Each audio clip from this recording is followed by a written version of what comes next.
తాకట్లో ఉన్న మీ బంగారాన్ని విడిపించి ఆ రోజు ఆన్లైన్ రేటుకి కొంటాం. Sharma gold company. Welcome to Suman TV. Sankranti సంబరాలు ముగిసిపోయినాయి.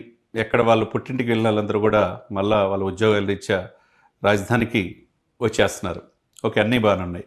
ఈ సమయంలో రిలీజ్ అయిన సినిమాలు ఒక్కసారిగా గ్రౌండ్ లెవెల్ రిపోర్ట్ ఎలా ఉంది అనేది లాస్ట్ 1 వీక్ చూసుకుందాం. ఈ సినిమాకి అందరికంటే ముందు రిలీజ్ అయిన జనవరి 9 ముందే రాజాసాబ్ వచ్చింది ప్రభాస్ గారిది. అంతగా ఆకట్టుకోలేకపోయింది, మనం అంతా చూసాం. అదే సమయంలో ఆ తర్వాత 12 తారీఖు రిలీజ్ అయిన మనశంకర వరప్రసాద్ గారు రికార్డులు క్రియేట్ చేస్తా ఆల్ టైమ్ రీజనల్ పిక్చర్స్లో నెంబర్ 1 కలెక్షన్ చేస్తుంది. ఫస్ట్ వీక్ పూర్తయ్యే సమయానికి మనకు వచ్చిన లేటెస్ట్ సమాచారం ప్రకారం 292 కోట్లతో అగ్రభాగాన సంక్రాంతి నాదే అని చిరంజీవి గారు రుజువు చేసుకున్నారు. ఇక నెక్స్ట్ ఏంటి, రిలీజ్ అయిన సినిమాలు ఏంటి, ఆ పొజిషన్ ఏంది ఒక్కసారిగా చూసుకుంటే వాళ్ళ కలెక్షన్స్ ప్రకారం కావచ్చు, ప్రేక్షకుల యొక్క నాడిని, ప్రేక్షకుల యొక్క అభిప్రాయం ప్రకారం చూసుకున్న రెండో పొజిషన్లో మనకున్నది ఏంటంటే రిలీజ్ అయిన దాంట్లో అనగనగా ఒక రాజు, అంటే నవీన్ పోలిశెట్టి చాలా మంచిగా నవ్విస్తాడు, కవ్విస్తాడు అన్నట్టుగా ఆశాంతం కడుపుబ్బు నవ్వే సినిమాగా నవీన్ పోలిశెట్టిది. కలెక్షన్స్ విషయంలో కావచ్చు, ప్రేక్షకుల అభిప్రాయం ప్రకారం కావచ్చు, చిరంజీవి గారి మనశంకర వరప్రసాద్ తర్వాత రెండో స్థానంలో అనగనగా ఒక రాజు వచ్చేసింది. ఇక నెక్స్ట్ ప్లేస్లో, మూడో ప్లేస్లో ఏదంటే నారీ నారీ నడుము మురారి, శర్వానంద్కి చాలా రోజుల తర్వాత మంచి హిట్ పడింది అని అనుకోవాలి. ఆయన కూడా కడుపుబ్బు నవ్వించే సినిమా తీశాడు, అది థర్డ్ ప్లేస్లో వచ్చింది. ఇక ఫోర్త్ ప్లేస్లో వచ్చేది ఏంటంటే రవితేజ. చాలా రోజుల తర్వాత ఈయనకి ఇట్లు పడతలేదనే పరిస్థితి నుంచి భర్త మహాశయులకు విజ్ఞప్తి ద్వారా చాలా వరకు ప్రేక్షకులు అలరించారని చెప్పుకోవచ్చు.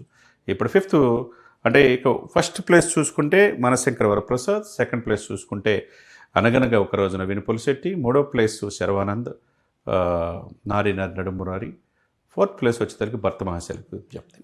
తర్వాత అనుకోకుండా ఎందుకో మిక్స్డ్ టాక్ కావచ్చు, మొదటి నుంచి కూడా నెగిటివ్ టాక్తో మారుతి తీసిన ప్రభాస్ సినిమా రాజాసాబ్ 5th ప్లేస్లోకి వెళ్ళిపోయింది. ఏదేమైనా కానీ సంక్రాంతికి ఆల్మోస్ట్ 90% సక్సెస్ సినిమాలే, మంచి సినిమాలే ఈ సంక్రాంతికి రిలీజ్ అయ్యి ప్రేక్షకులు అలరించాయని చెప్పుకోవచ్చు. అందరికంటే ముందుగా ఎక్కువ థియేటర్లు పెరగటం కావచ్చు, ఎక్స్ట్రా చైర్స్ వేయటం కావచ్చు, ప్రేక్షకులు తిరణాలకి ట్రాక్టర్లో తర్వాత ట్రక్కుల్లో వెళ్తారు. ఆ విధంగా ట్రాక్టర్లో లారీల్లో మనశంకర వరప్రసాద్ కోసం గ్రామాల నుంచి పట్టణాలకి సినిమా థియేటర్లకు వెళ్తున్నారు. అందరికంటే ఎక్కువగా నేనే సాటి రికార్డులు నా పేరు మీద ఉంటాయి తప్పితే అన్నట్లుగా ఆయన చిన్న సినిమా డైలాగులు చూసాం.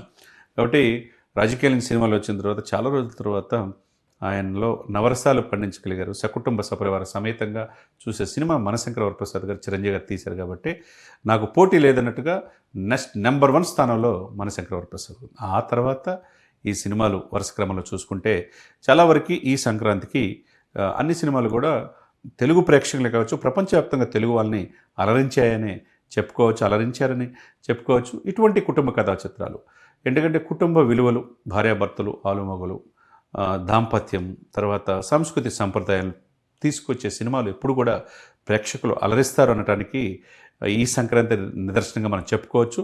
మరి ఇటువంటి సమయంలో మిగతా సినిమాలు తీసేవాళ్ళు 100 కోట్లు 1000 కోట్లు పెట్టి బడ్జెట్లు తీసేవాళ్ళు కూడా ప్రేక్షకుల్ని నాడి పట్టి ఏ సినిమా అయితే ఇష్టపడుతున్నారో ఈ సంక్రాంతి రిలీజ్ అయిన సినిమాల రిజల్ట్ని బట్టి మనకు తెలుస్తుంది. కాబట్టి ఆ నిర్మాతలు, ఆ దర్శకులు కూడా అటువంటి సినిమాలు, ఆ రచయితలు అటువంటి సినిమాలు తీయాలని సుమన్ టీవీ సాక్షిగా మనం అందరూ కోరుకుందాం.